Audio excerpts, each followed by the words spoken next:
Sorotan berikutnya, Mahkamah Konstitusi menunjuk 3 orang Majelis Kehormatan MK atau MKMK yang bersifat permanen. 3 anggota MKMK yang ditunjuk berasal dari hakim MK aktif, tokoh masyarakat, dan akademisi berlatar hukum.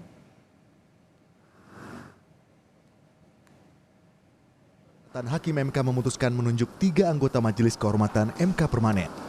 Ketiga anggota MKMK terpilih akan dilantik pada 8 Januari 2024 dan mengemban tugas hingga 1 tahun ke depan. Juru bicara MK mengklaim pemilihan anggota MKMK sudah sesuai aturan dengan memperhatikan rekam jejak.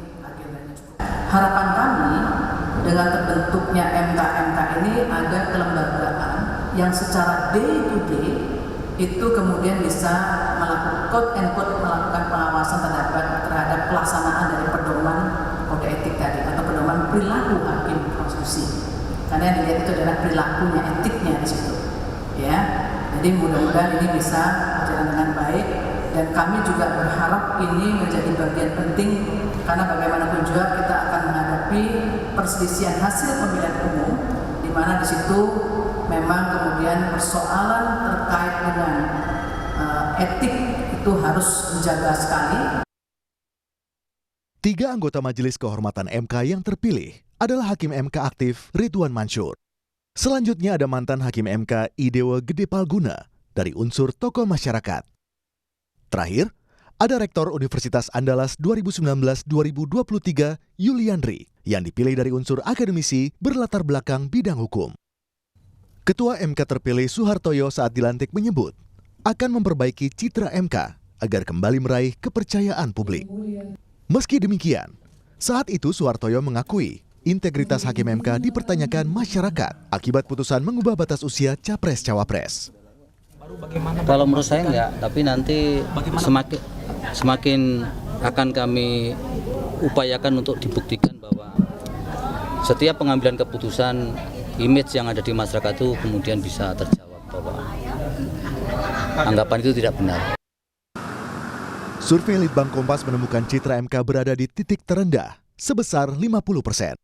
Turunnya citra MK dari survei Litbang Kompas, usai MKMK menyatakan Ketua MK Anwar Usman terbukti melakukan pelanggaran etik berat. Dari survei, Litbang Kompas menemukan citra MK berada pada angka 50%, terendah dalam 20 kali survei Litbang Kompas sejak 2015. Menurut survei Litbang Kompas, citra positif MK yang merosot disumbang oleh responden yang berada di perkotaan.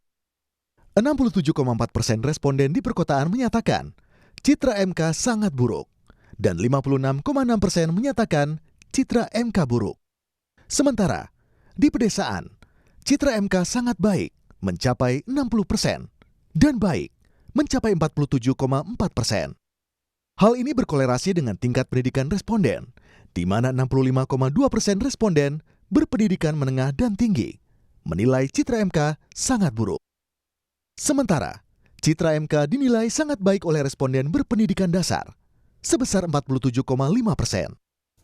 MK memutuskan membentuk MKMK secara permanen untuk menampung aspirasi masyarakat dan mengawasi kinerja para hakim konstitusi. Tim Liputan, Kompas TV.